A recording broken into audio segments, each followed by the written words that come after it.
updates from the Ulster County Planning Board, the Environmental Planning Board, or the Village of New Paltz Board of Trustees. Then we're going to begin the application review. And note, please, here, and before we get into this, I'll say once again, this is a public scoping session for the application. It's not a public hearing, not a discussion of the value of the project, or if anyone likes or dislikes the project. It's simply a discussion of points that you, the public, will need to be studied in the draft environmental impact statement. Following this public scoping session, the applicant will return to the planning board with a collection of items to be studied that have been supplied by the planning board consultants, and the public. Following this process, we will eventually hold a public hearing on the project. So, to reiterate, this is a session where the public gets to propose and discuss ideas of items and topics related to the draft environmental impact study, which they believe the applicant should study. So we'll go back then and begin our administrative business. Everyone get a chance to look at the minutes from the July 6th, 2021 meeting. Yes. Any edits that we need to make? Any suggestions? Okay, then in that case, I'm going to ask for a motion to approve the minutes of the July 6th, 2021 Planning Board meeting. All in favor? Aye. So the minutes have been approved. Do we have anyone here with an update from the Ulster County Planning Board, the Environmental Planning Board, or the Village of New Paltz Board of Trustees? I know Bill's not here.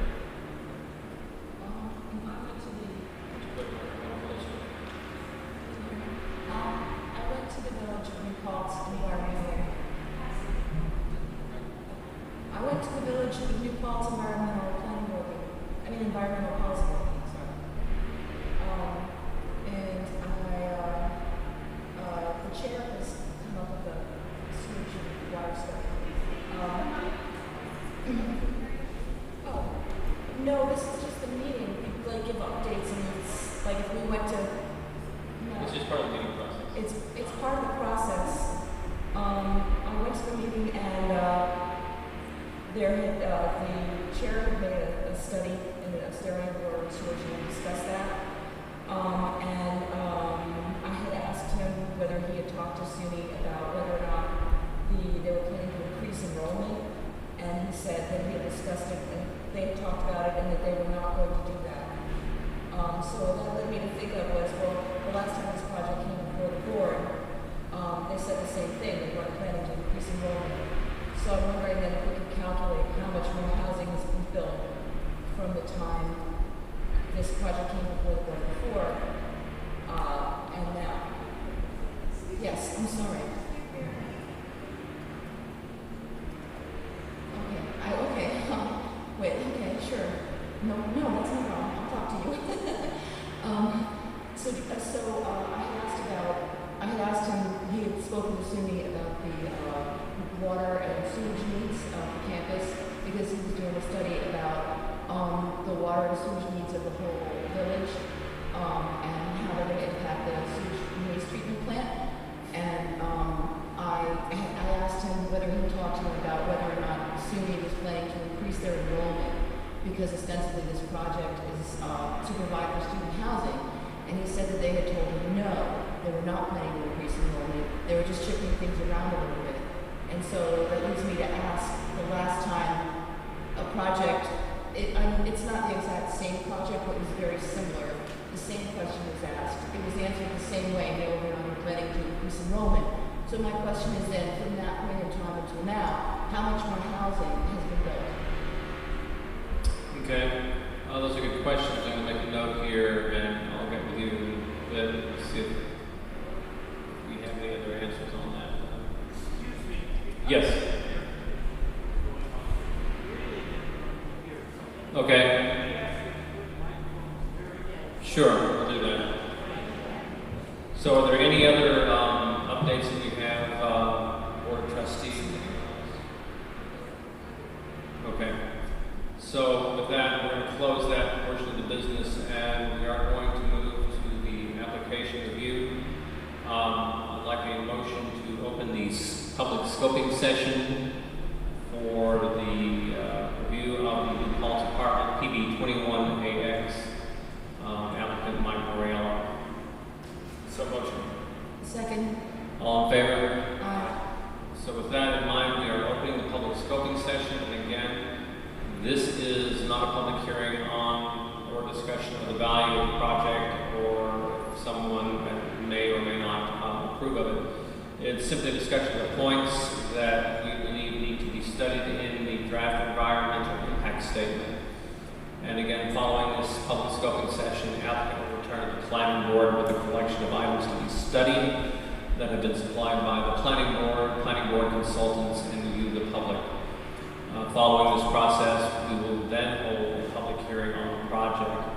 So with that in mind, we have a number of people who wish to speak tonight.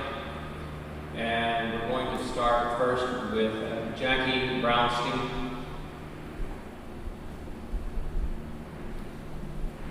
Good evening. I'm speaking as a member of the U-Act Housing Committee. The following remarks address item 3.7.9, consistency with community plans and community character of the People's Department's draft scoping document. The proposed project is one of the largest developments ever proposed in New Paltz, in my experience as a resident for 53 years. A project of this scope could drastically transform the village and town. The proposed apartments is designed for students, and while it puts a lot of pressure on village infrastructure and services, it does not address the village and town's stated priority of the creation of affordable housing and a multi-story mixed-use developments. It would be more in keeping with community plans and community character if it included in the student housing plan set-asides for non-student affordable housing. We advocate that this be addressed in future development documents. Thank you. Thank you. Appreciate it. And you have written comments that have also been submitted by email that we received earlier. So thank you for that. So the next person to speak is Susan Denton.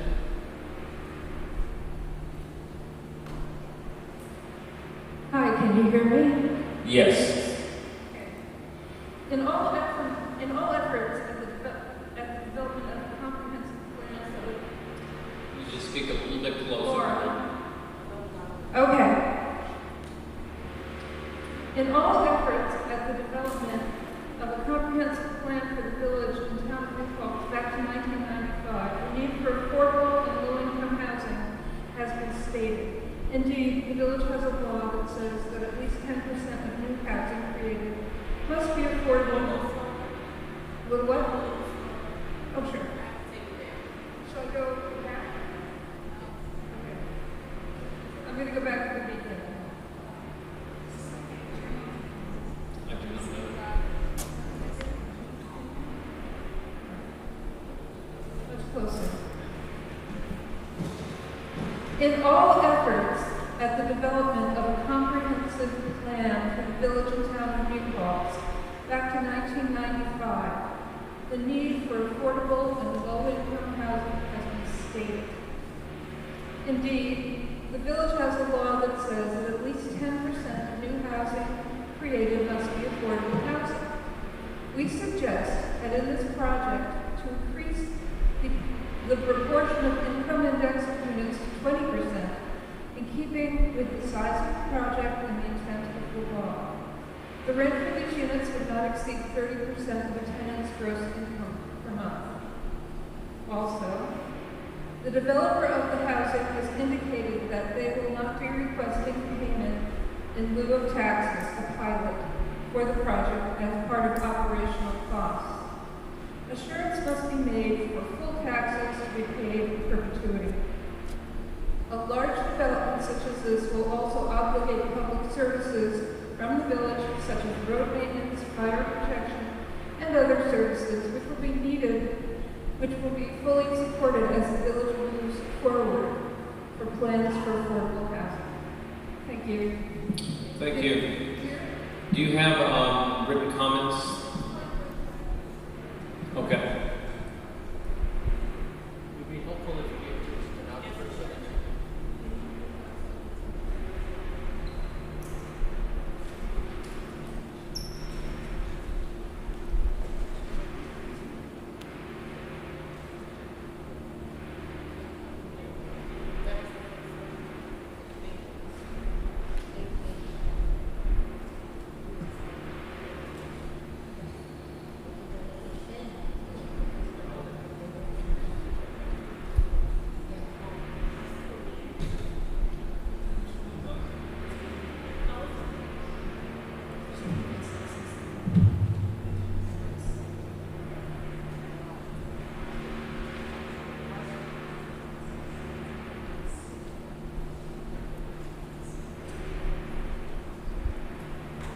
We're going to make some minor adjustments here, so please be patient with us for a moment.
No, we haven't. Just a moment here.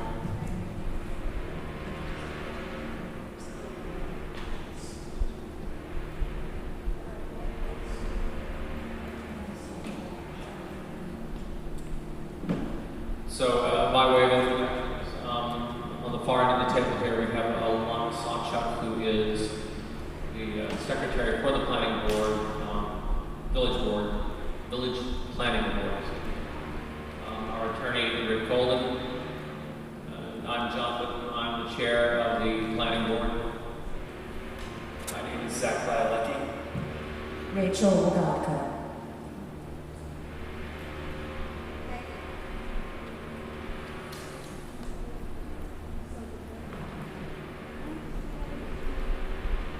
Ready, Chanel?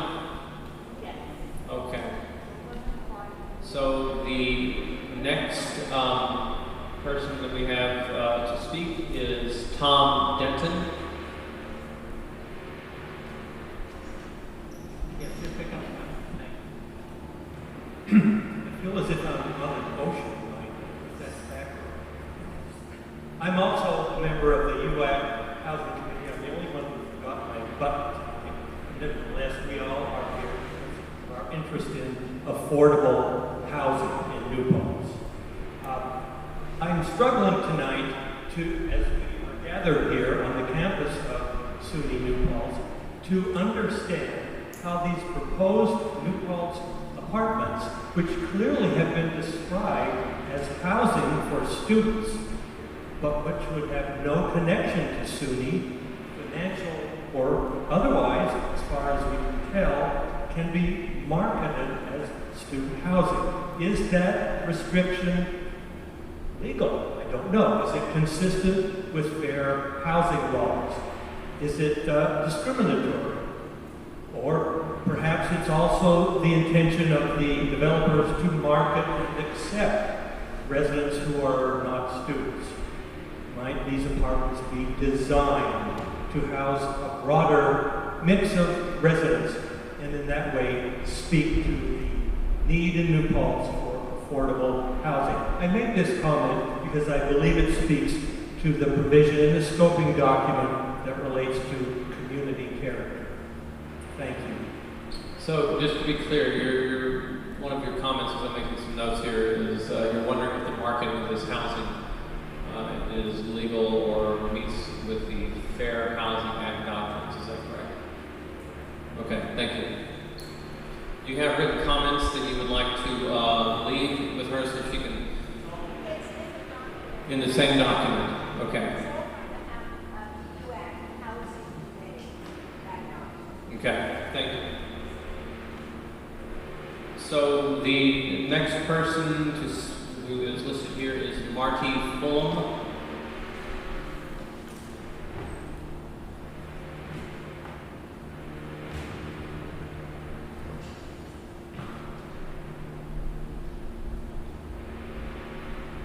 Hello. Wrong. Good evening. My name is Marty Fulham. I live at 28 Hawk Hill Road.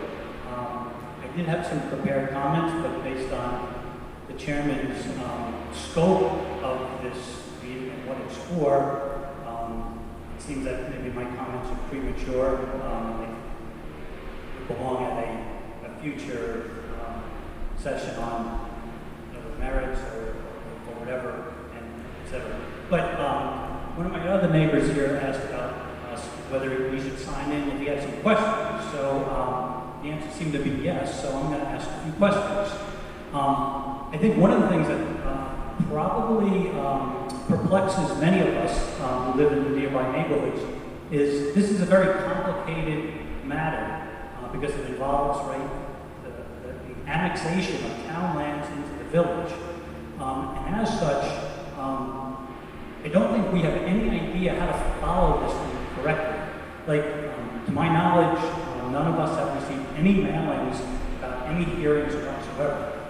I know in the past, for the Point, the ill-fated Point Park project, we received mailings.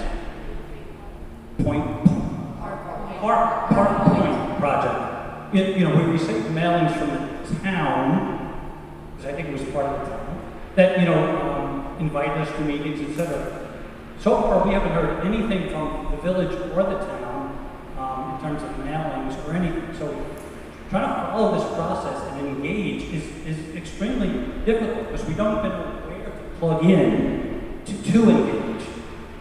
So the question, the comment is, are we going to be receiving mailings, especially those in the adjoining properties, about meetings on this whole project? So that's a question. I don't know if you can answer it, but I think most of us would. Sure, no, and that's a fair and legitimate question, and I appreciate you taking the time to ask that. I'm going to have our attorney just briefly describe what the process is, including notifications, so that it's clear, because we certainly don't want you to feel, or we certainly want you to believe that the process is being hidden or obfuscated so that you can't follow it. And so we want to make sure that you have the information here. So our attorney, Rick Golden, is going to give you just a brief outline of how the process works. That would be great. Thank you. And we'll have a couple of follow-on questions. Sure. So this is, at its essence, an annexation petition. So the applicant has petitioned both the Village Board of Trustees and the Town Board, asking them to agree to an annexation. Before the town and village can say yes or no, they have to complete secret. That's what this is part of the process. So will not have their required hearing and make their decision until after seeker has been completed. It has gotten Seeker, S-E-Q-R-A. stands for the State Environmental Quality Review Act. Thank you.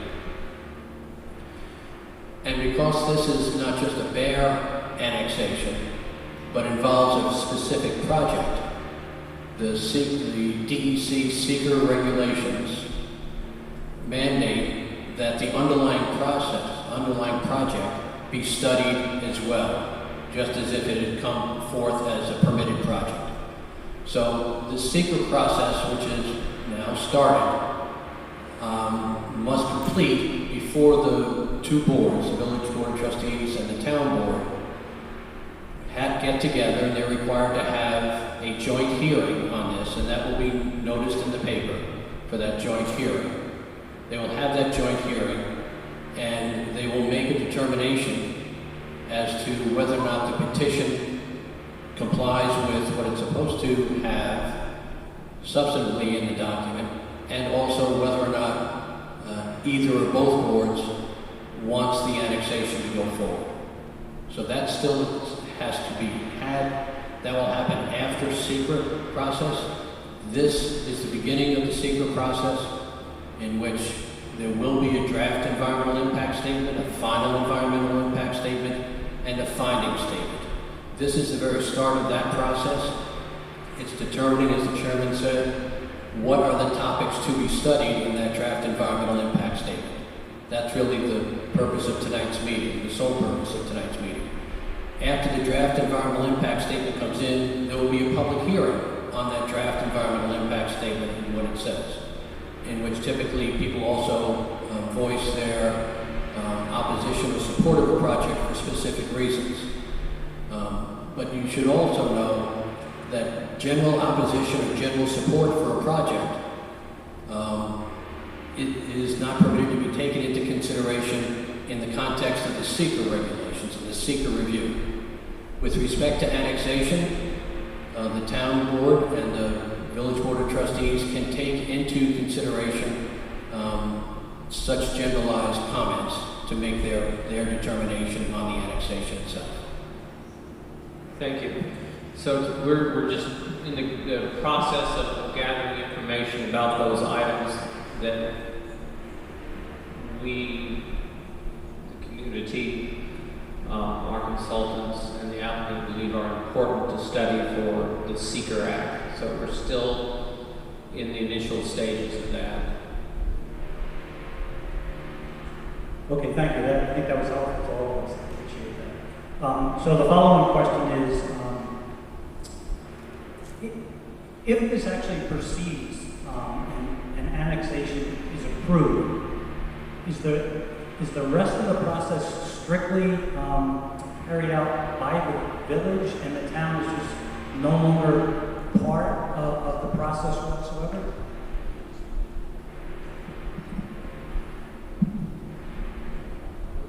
There is no general answer to that with respect to annexation processes. With respect to this particular annexation petition, if the annexation is approved, it will then be that 60 acres or so will be in the village, and then an application will proceed with respect to subdivision and site plan review for that project before the village planning board, because the land will be in the village. However, there is a part of this project, one of the access ways, that will remain in the town. And that part, because it remains in the town, will be handled by the town planning board. Okay, thank you.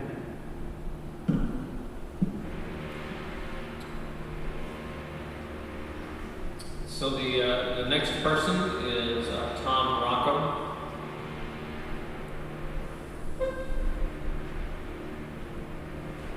I'm speaking also as a member of the Ulster Activist Housing Committee. And you can tell from the character of all of our questions that we come here being primarily interested in expanding affordable housing.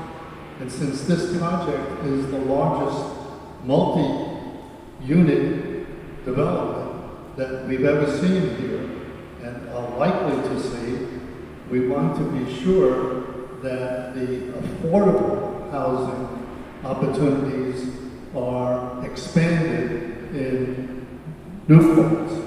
So if the village annexes the property, will the legal requirement in the village law that 10% at least, and we hope up to 20% of new multi-unit housing be affordable in this development? And how would that requirement be determined if all the residents are students? So that's our concern with the current commonly understood scope of the project as it affects affordable housing in the village. So, just to be clear, one of your questions is how will the affordable housing goal of 10%, which is required, be accomplished if it is primarily a student housing project? If it's primarily, then we could conceive of a way of doing it. If it's exclusively marketed as student housing, we then wonder what will be the impact on the village's affordable housing requirement. Okay, thank you, Tom. So the next person is Ellen Rocco.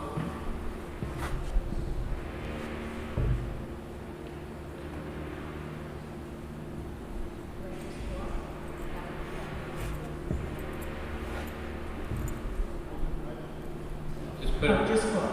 Okay, thank you. I too am a member of the UMass Housing Committee. I'm not used to doing this. And my question is this.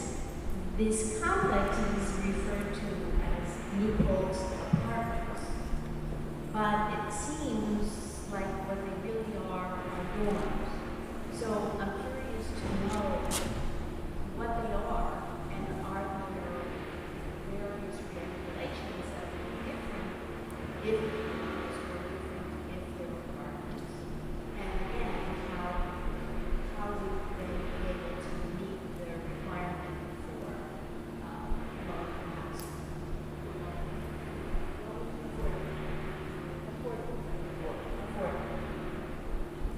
So your question is, or the basic part of your question is, are there regulations that are different if it is to be primarily dormitory housing as opposed to public housing? Is that correct? It's more the difference between dorm housing and apartments. So they're called apartments. So are they apartments or are they dorms? And how then does set aside you come into play? Okay, thank you.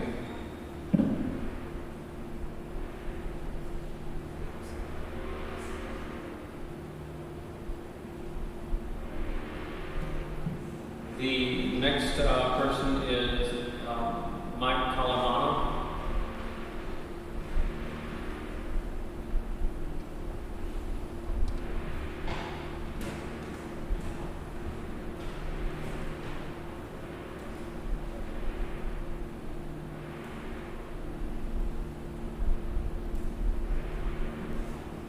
I'm back now. I live at 9 Hawk Hill Road. And 9 Hawk Hill Road. All right. In reviewing a draft document, it is kind of general in a lot of terms. But one part in the community character is the impact it has on the town. Well, that's too general. let me give you two examples, and then you tell me what the impact is. The 630 beds are occupied by students who currently live in the New Paltz area.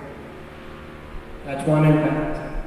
Is there a change in sales at the stores? No, not really. Or any changes in the town, village? Not a lot of it. Give you the second one. The 630 students are all from outside the area, are additions to those living here now. Now that's a different impact. Obviously there's more sales, there's more people buying things, there's more need for police protection, fire protection. So when you're asking for an impact, the applicant will show you an impact where it's a win-win situation all around. I think from the board's point of view is you got to define some criteria in which to do that impact study. And I didn't see anything in there now, but I think you should take it back, take a hard look at the things that could swing it. And I just gave you one example. I just said the students are people that are going to live in the New Paltz apartments. Do they come from around the local area? Or do they come from Long Island or New York City? Has a different impact. You'll find other things that will have a different impact too, the way you evaluate it. So think through on that economic impact, or who wins, who loses going forward. I won't touch on affordable housing. I think you've heard enough about that. The third one is just a point on alternate energy sources and the use of the property to either use solar facilities on it. I didn't see anything that addressed an alternate energy source on site. You got 60 acres, and you got rooftops. You got a couple of different options out there that you should examine and address that you did or didn't accept it as it is. And that's all I had on the draft. Great, thank you. Just to let you know, as we've gone through this, some of the suggestions that were made by some of the consultants and by other members of the board were similar to what you're suggesting. Because one of the questions we had was, are these students going to be pulled from the existing pool of people currently renting in the village, or will these be new students added into that pool? We've also looked and requested some information on alternative energy sources as well, and that's a focus for some of the questions that we have. So we're in concert with a lot of what you're asking, but we appreciate it.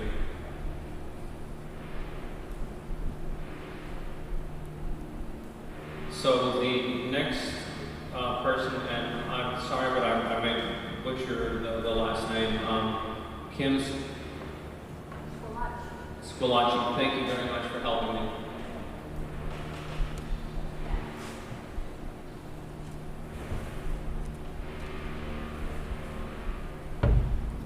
Well, I really don't have too much to add other than what the folks up here have already added, and I'm looking forward to the next meeting where we actually can develop opinions about the whole project. The only question I did have for Attorney Bolden is Marty, I think had asked us. Yeah, Marty had asked specifically how we were going to be notified. I think you made reference to what paper would that be?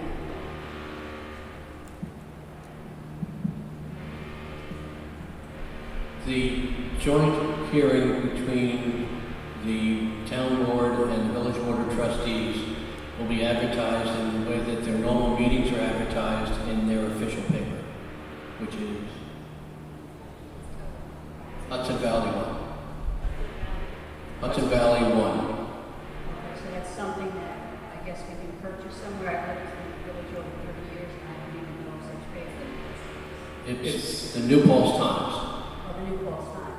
Right, but now it's called Hudson Valley 1. All right, thank you.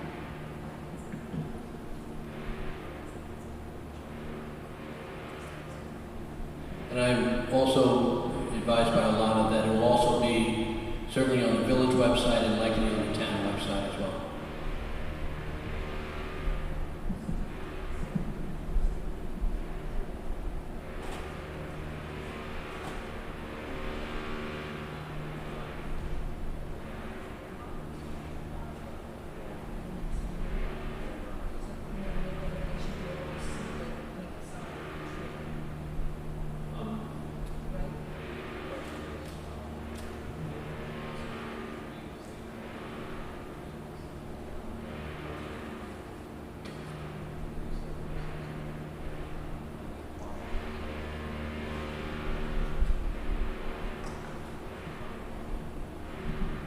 So in addition to that, we've had some discussion up here about the other opportunities that there will be.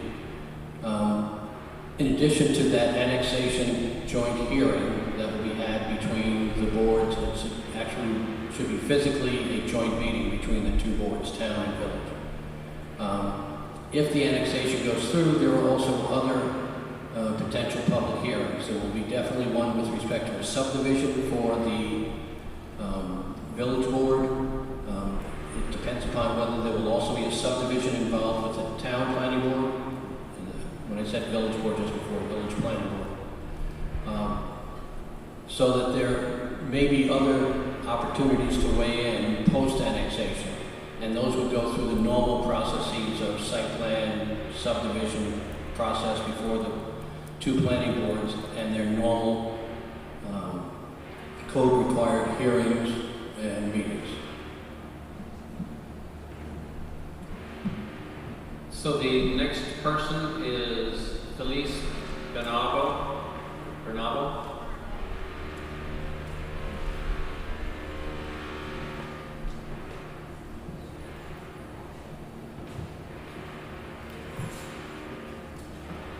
Hello, I live at 19 Hawk Hill, so right nearby.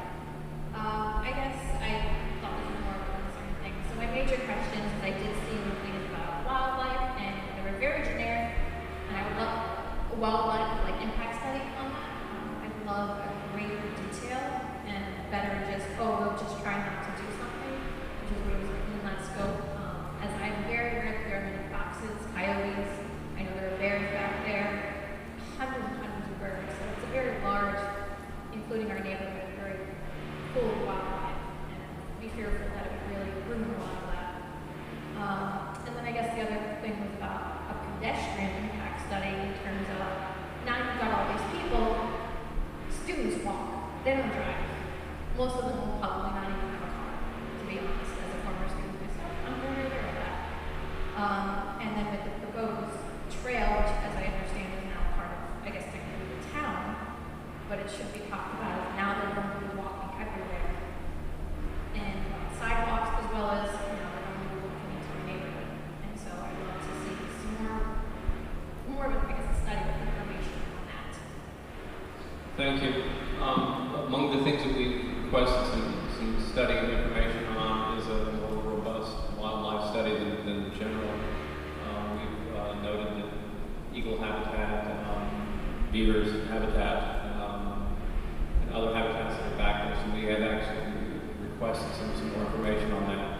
And as far as transportation, we are very interested in bicycle and pedestrian and how that's to be managed and the intersections and things of that nature. So we are headed in that direction as we try to gather more information, and this reinforces the ideas that we have, that those are appropriate questions to ask.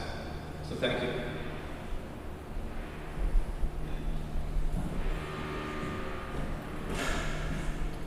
So the next person up is Clyde Jones.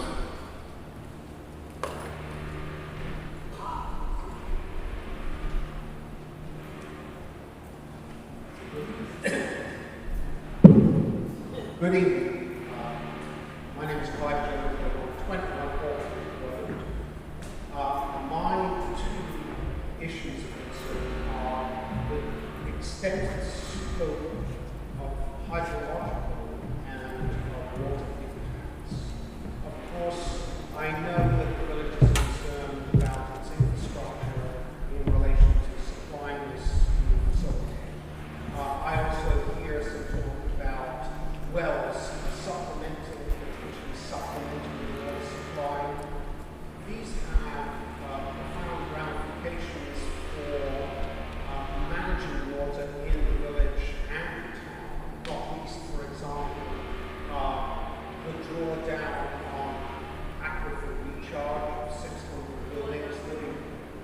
you're down on aquifer recharge of having 600 or so residents utilizing, for example, a substantial amount of well water that's being provided. There are a lot of people in that area that use wells, and so we have to consider that, especially in the light of climate change, which is going to give us greater amplitude of variation from prolonged droughts to, as we've experienced over the last few weeks, large amounts of rain, which then raises the other issue of how to properly manage the runoff from the property and its containment based on future scenarios of what the hydrology is likely to be in this region rather than past practices.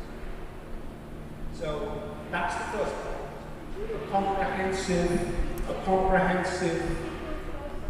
comprehensive analysis of the potential hydrological impacts.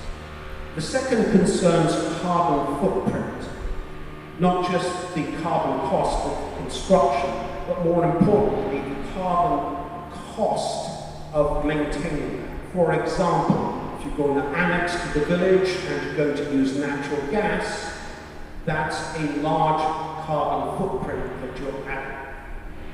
So, serious consideration of the carbon costs of construction and maintenance. We have to think about that again in the face of climate change, and I would have to ask what the village and town and state think about how to ensure that we get as green a building as we can for the future. So that to me is a really important issue. The last question I have is a procedural one. The town and the village have potentially compatible and conflicting interests, yet the legal representation currently resides in one lawyer that sits on both. I would like to know how one proposes to manage any such potential conflicts down the road between, for example, environmental impacts that are beneficial to the village and detrimental to the town and vice versa. Thank you.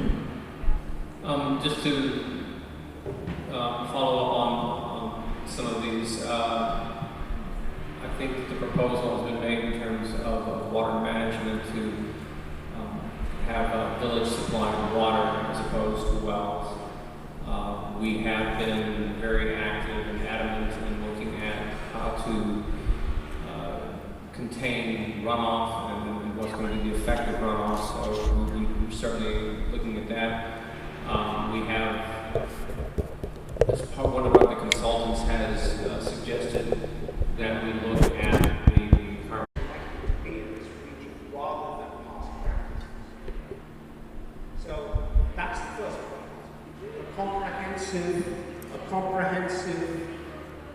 A comprehensive analysis of the potential hydrological impacts. The second concerns carbon footprint, not just the carbon cost of construction, but more importantly, the carbon cost of maintaining that. For example, if you're going to annex to the village and you're going to use natural gas, that's a large carbon footprint that you're adding. So, serious consideration of the carbon costs of construction and maintenance.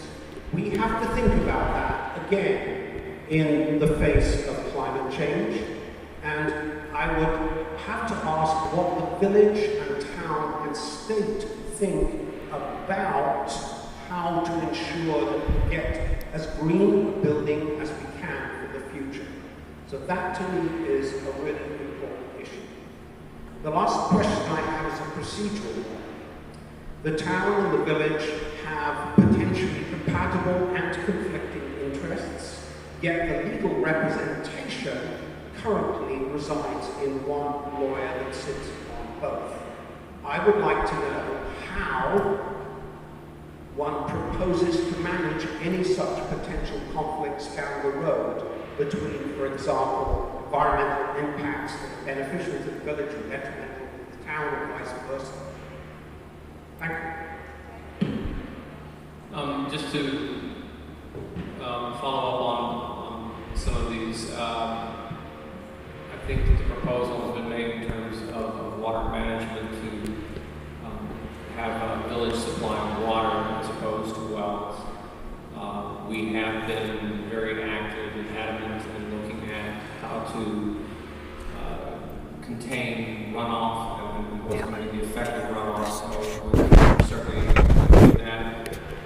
We have, as part, one of the consultants has suggested that we look at the carbon cost of the project, and we're certainly following along those roads.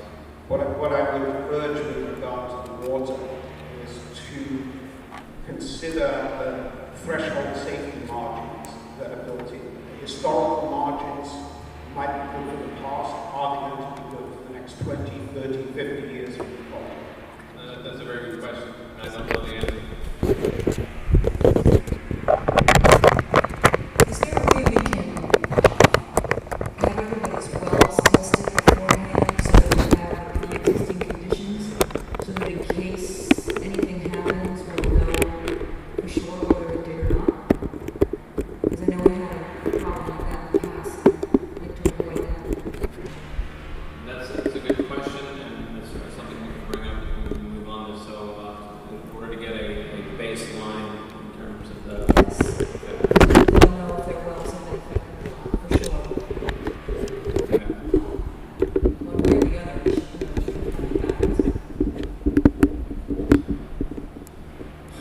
Okay, so now is Donna Rutland. Is that correct? You asked the questions that you were going to ask, okay. So that leads us next into Bob Cook.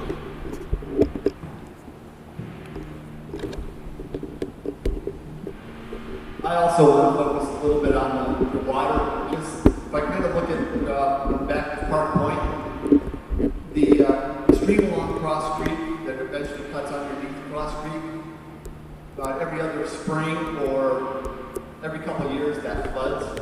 So any kind of change in the structure or whatever is not going to help that situation. It's actually just going to make it worse. So I just want to make sure that is looked at. I know with Park Point, they looked at the property itself, and they looked at the Walkill River, but really didn't take into account that stream that flows through the development. And I just want to make sure that that's, if they look at the environmental impacts, they keep that into consideration. And this is the stream that flows through It flows along Cross Creek. Is that part of Sawmill Creek? Pardon? Is that part of Sawmill Creek, or is it Flanagan? I don't know what it eventually works into. Sawmill. Sawmill. Yeah, so that runs through the campus as well. Yes. That's Sawmill Creek. Sawmill Brook, right? Or Sawmill Brook, right? Is that the name of it? I actually don't know what the name of it is. I just know that frequently floods. It's That's two sources. One, as you say, comes down the other one down. Yeah. Okay, I'll explain what he's actually got two sources. Yes, one comes from the campus. The rest comes from the retaining ponds, basically Borealis ponds. Works off that property that they're looking at, flows down into streams, and then there's ponds, and eventually flows down into that stream.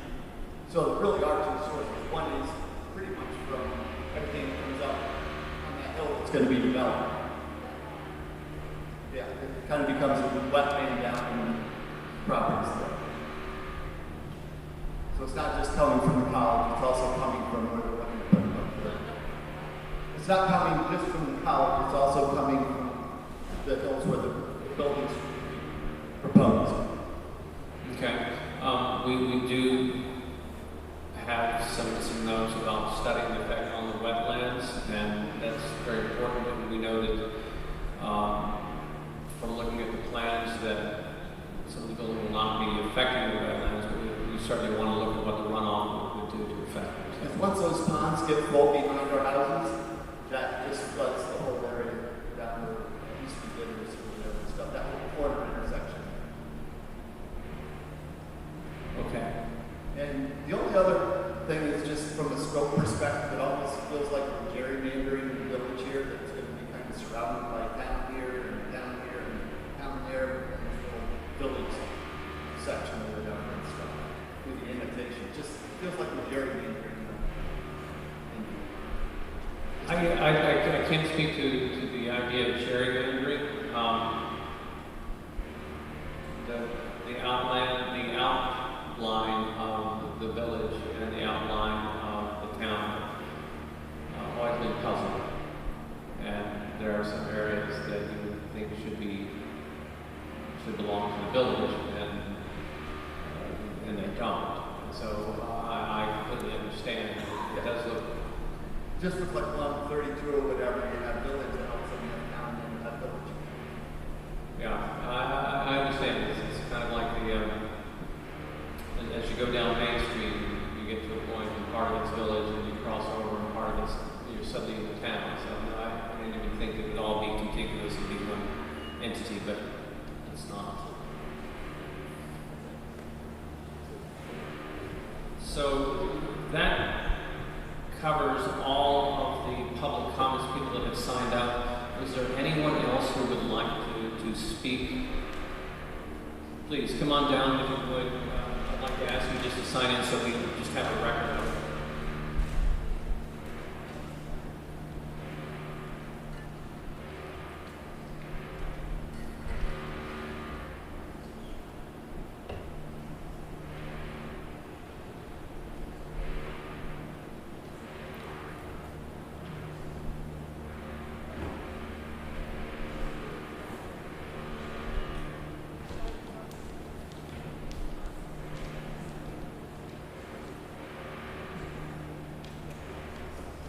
Begin whenever.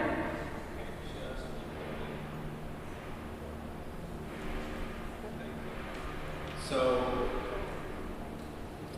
Zoe. Corey. Please go right ahead. So I am the microfarm manager from Paltz. I'm sorry, you are? The microfarm manager. There's a microfarm right near where the town wants to develop the student housing.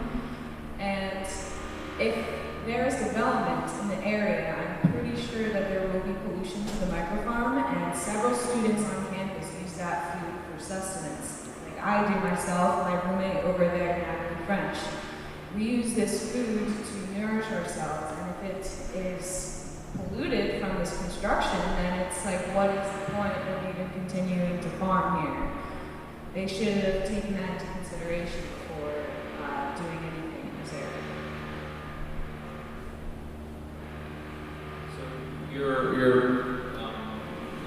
The thrust of your questions are the effect of construction and pollution to the microfarm. Yes. As a matter of study, okay. And can you describe exactly where the microfarm is on campus? So if you go past the Smolin Observatory and head towards where the beavers used to live, you go up that hill, and I think it's called Field Q. Okay. That's where the microfarm is. It's on the hill. And what is the nature of the pollution that you're concerned about? Like runoff that's coming from the forest, like what won't be forest anymore, and just any type of lead maybe. I don't know what kind of pollutions would occur. Dust. Yeah. Anything and everything, really.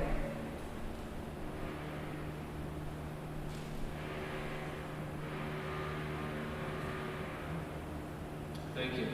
Thank you.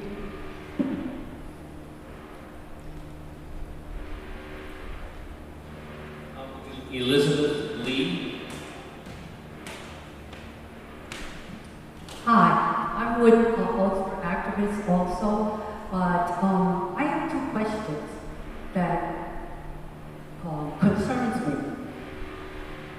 Why isn't SUNY building more dorms if you say that you need more student housing? SUNY has all that land back there where the Smolin Observatory is. the Smullen Observatory. If they need more housing, why aren't they building it on SUNY property? And the other question is, maybe you've answered it already, I'm not sure, but is the developers who's doing the New Paltz apartments, are they paying property taxes? Because that's what's driving us, is that when these housing developments come into existence in our town, they don't get to be taxed, or maybe excluded from the tax structure, which puts an onus on our property owners to pay more taxes every year. Those are my two questions. Thank you. I cannot answer anything about property taxes. Honestly, I just don't know. Nor do I know anything about why SUNY would not be building, but those are certainly questions that we'll include. Sure. Yeah, Marty Fulham. Question I asked earlier. If the annexation is approved by both the village and the board, is it, however, contingent on this project, ultimately being approved, or? I think you know what my question is. If the annexation is approved, but yet the project is not approved, does the village still take ownership of all that property? That's a good question.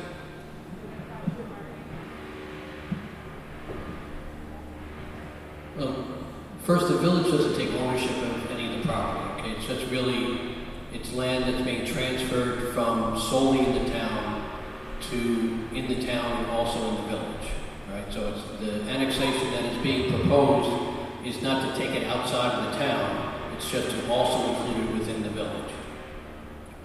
But to answer your question, once the annexation occurs, it's approved, the boundary lines get done, that will get done unless there's some action by the boards to stop it.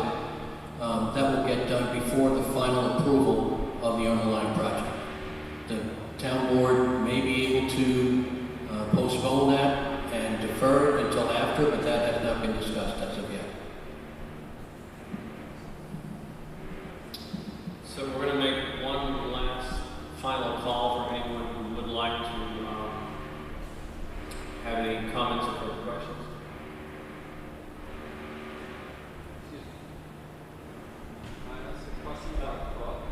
Yes. State your name, please, while you're up there.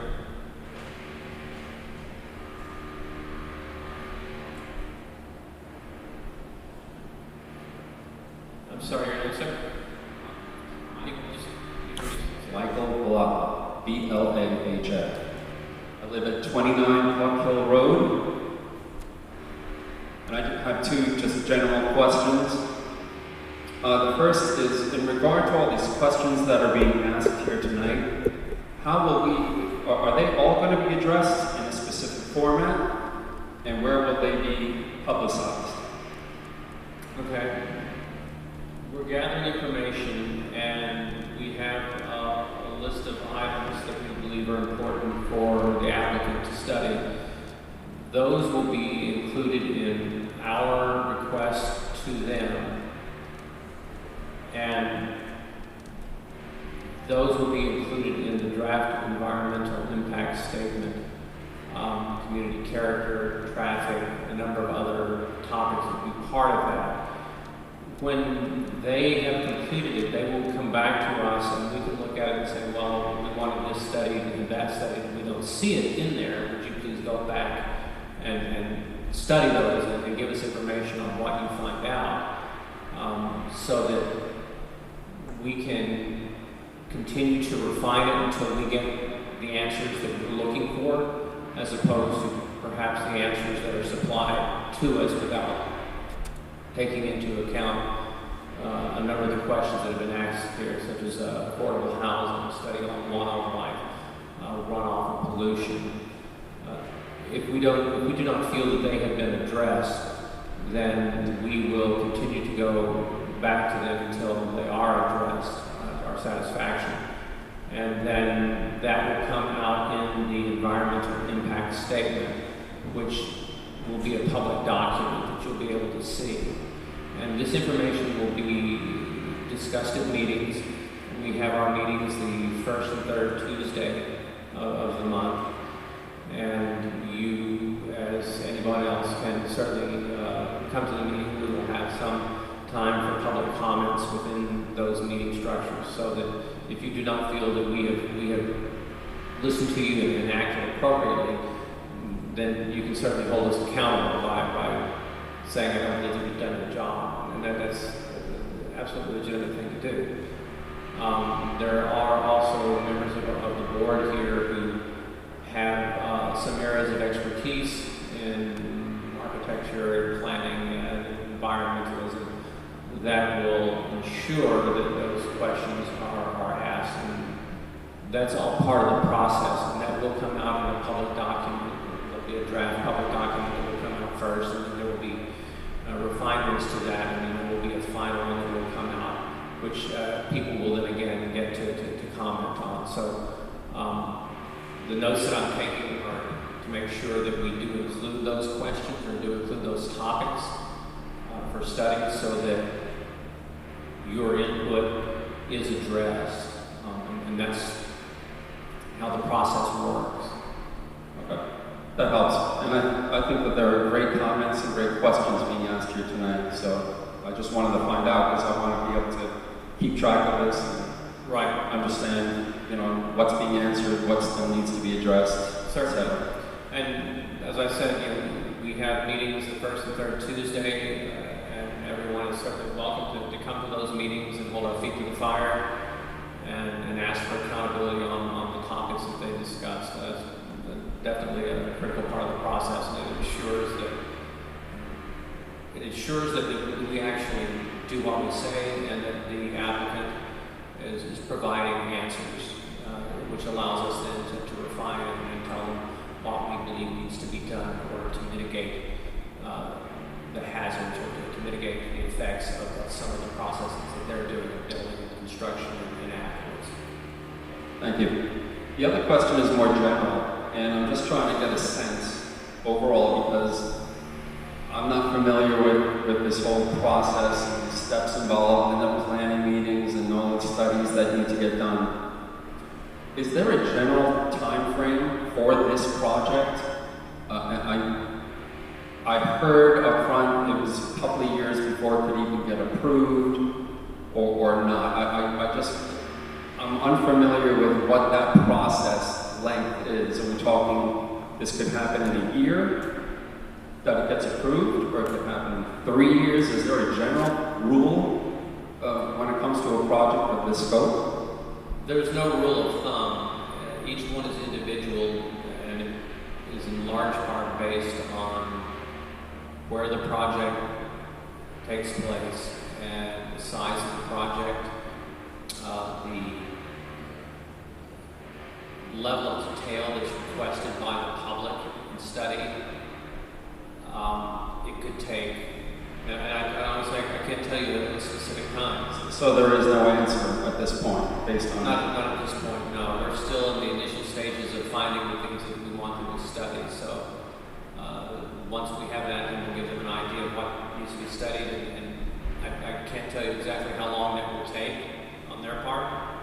And then following that, we have subdivisions, and we have site plans, and I would think a lot of these studies take an awful lot of time and energy and focus to complete.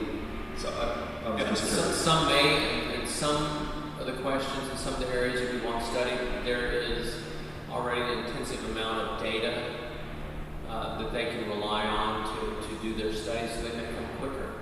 Like the hydrological studies, so there's a lot of data that is involved with water recharge rates, aquifers, flows, and things that have been studied for quite a while. But some of the others, like the wildlife and the runoff specific to that area, it may take longer. We just don't have a set timeline. And that's understandable. I was just wondering, just a project of this scope, I just wanted to know if there was a general time frame. So It's a good question. Could I ask you a question? Do you and the people in your neighborhood, do you have the well log data for your own wells? Well log data.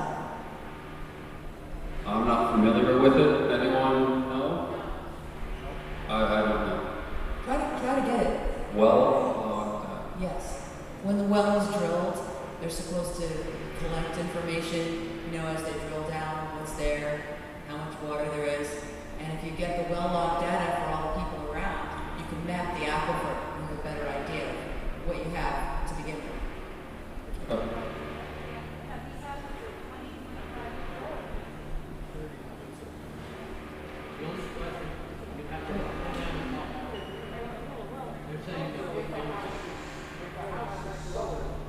Most of the time when you look at how much water the well can put out, when you buy it, just don't force it on.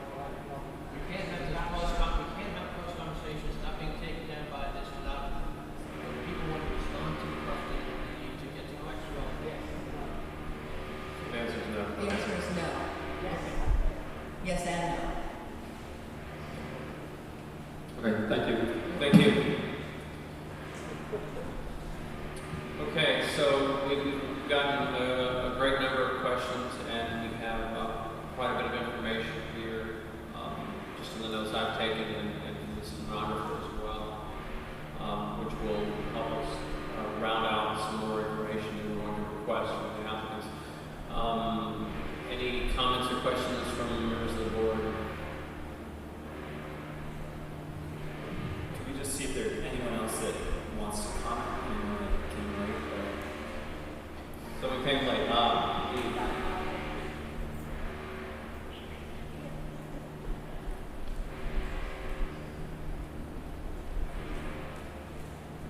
Hi everybody, I'm Ariana Basco.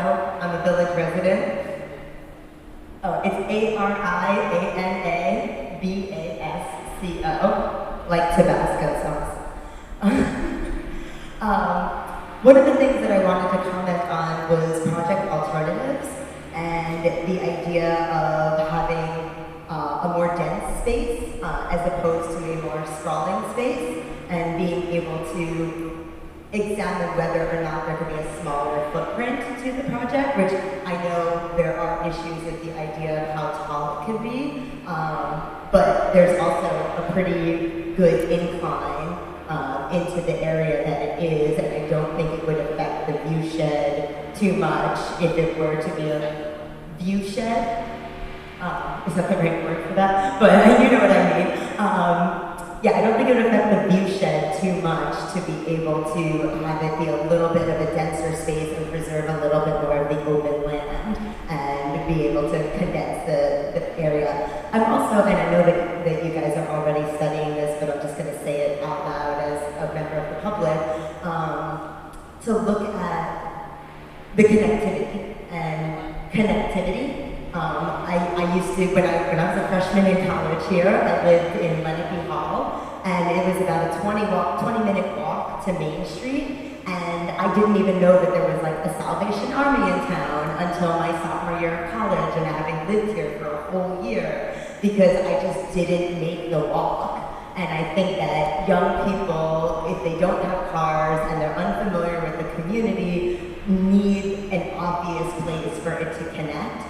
And, you know, I've also heard that there are some people living in the area that would be in between these things that don't necessarily want this connectivity. And I'm sorry to counteract that right now, but I think we should have that connectivity as much as possible, create as much of a walkable, bikeable area as possible, because the traffic impact is significant. We already have significant traffic impact, and I just hate the idea of building communities that are car-centric.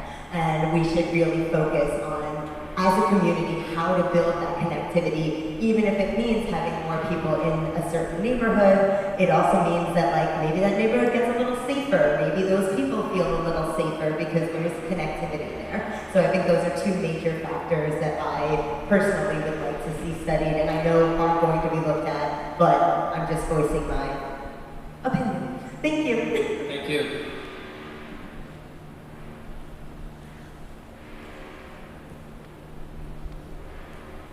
So lastly, anyone else would like to make a final comment here before we end this part of it? Okay. All right, so then I would like to make a motion to close the public scoping session. So motion. Second. All in favor? So the public scoping session for this applicant has been closed. We have a collection of the questions and comments that were made by the public. We also have a record from the stenographer who will present that to us as well. This has been recorded so that it can be accessed if there are any questions regarding things that were said. So I want to thank you all for attending. I appreciate you coming out and being a part of an active community, and because I think it's extremely important. And we will certainly take the comments and suggestions you've made and mold them into the requests that we have. So with that in mind, the final piece of business is a motion to adjourn. So moved. So moved. Second. All in favor? Aye. Aye. Thank you very much.